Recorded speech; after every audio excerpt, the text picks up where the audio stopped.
प्रधानमंत्री बालेन शाह एक और बड़ी सोच डिजिटल गवर्नेंस को बढ़ावा देना है, जिससे सरकारी कामकाज में पारदर्शिता आए और लोगों को आसानी से सेवाएं मिल सकें।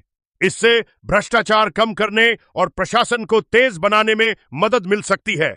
बालेन शाह युवाओं को राजनीति और समाज सेवा में आगे आने के लिए प्रेरित करते हैं। वे मानते हैं कि देश का भविष्य युवा पीढ़ी के हाथ में है, इसलिए शिक्षा, रोजगार और अवसरों पर भी ध्यान देना जरूरी है। इसके अलावा वे काठमांडू की सांस्कृतिक पहचान को सुरक्षित रखने और शहर के विकास को संतुलित तरीके से आगे बढ़ाने की बात करते हैं, ताकि पुरानी संस्कृति भी बनी रहे और आधुनिक विकास भी हो।